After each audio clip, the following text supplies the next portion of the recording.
Hey guys, I'm Kurt. Nice to meet you. For Perkins for the People, nice to meet you. Running for House of Representatives. Remember me in '08, okay? How you doing? I'm Kurt. Nice to meet you. Are you Kurt? Hi. I'll work hard, real hard for you. Thank you. Thank you. Perkins for the People. Hi. Hi, sweetie. How you doing? Nice to meet you. Running for House of Representatives in '08, okay, guys? I was very, very excited when Kurt told me that he was running for House of Representatives.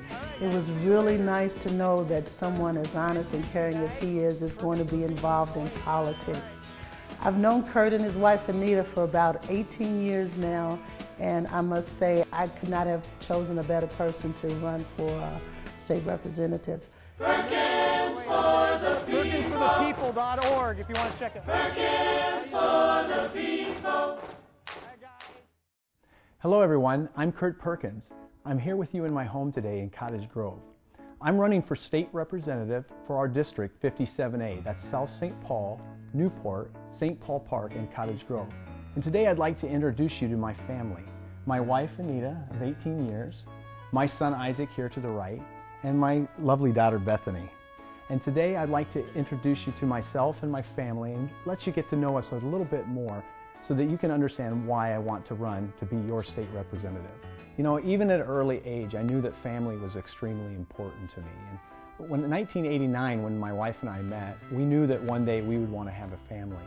And then in 1995, our first daughter was born, and it definitely was the highlight of my life. Then later on, we had Isaac, and we believe that family is really the cornerstone of our whole country and our state.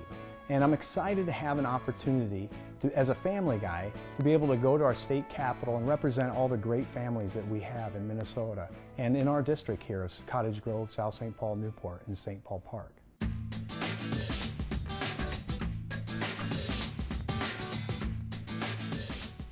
My dad farmed in Nebraska for 30 years. At a young age, my mom and him were married, and they bought their first family farm, followed in his father's footsteps, who was a farmer also at the same time with him. And he farmed there until he moved to Minnesota in 1986.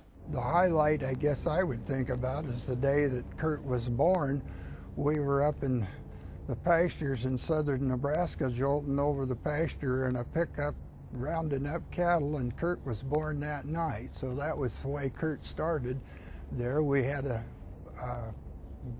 bunch of brood cows there. We raised had around 300 cows, and we raised corn and wheat and alfalfa, operated about 4,000 acres. In 1986, we moved to Minnesota, where my dad accepted a position with a trucking company in South St. Paul. At the time, it was called Armstrong Trucking. People would, you take your small truckers from all the other cities from around would come, and they would bring livestock in here, and then they in return would wash their trucks out, and they would turn around and purchase freight, and they would haul freight back to their cities. And that's a thing that's going to disappear from here. I mean, it's going to have to change.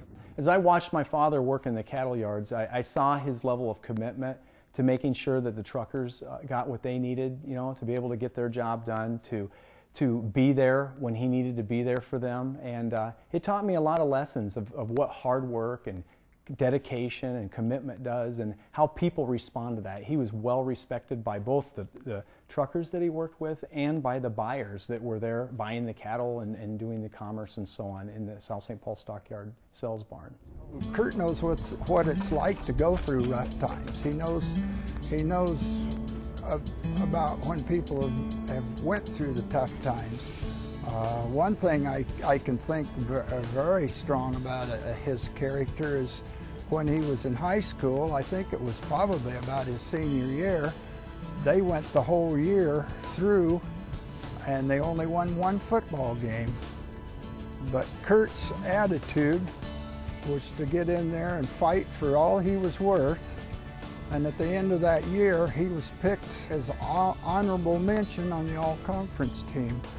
So, I mean, regardless whether he was being defeated or what, he was in there fighting for all he's worth to do what he could do. And he was picked as a defensive man, for getting the most tackles on a team that was almost completely defeated for a whole year.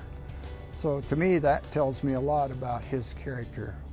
There was Appleby for Central. That was Central Livestock there.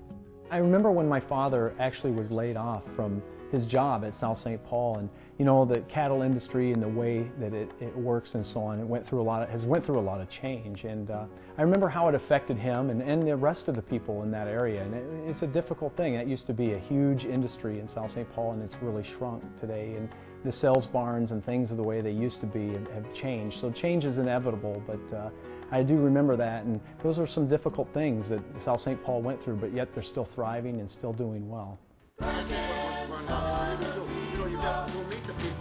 I went out yesterday with him to meet people and pass out flyers, and he is just so comfortable with people, and he's so caring with people, and that's what I think the main thing that people ought to know is that he is someone who will represent them well and who does care about them and care about their needs. We've worked a lot in the last year, but we haven't even scratched the surface to what we're going to do from now until November. People ask us, why are you doing this? And you're like, well, you know what? I know why we're doing this, because I believe in my husband. I believe that he is the right candidate at the right time. And I wouldn't be behind him if I didn't think he was definitely the right person at this time for it, and the change that we definitely need for our future. So when he said, I want to run for Minnesota State Representative, you know what? I really didn't have to think about that too long. I said, you know what? If you feel good about this and it's the right time for you and you want to go for it, I'm 100% behind you. Yeah. And so here we are, ready to go, willing to serve the people. And I too have to go out and meet people just like he does. And you know what? I'm finding that it's quite fun.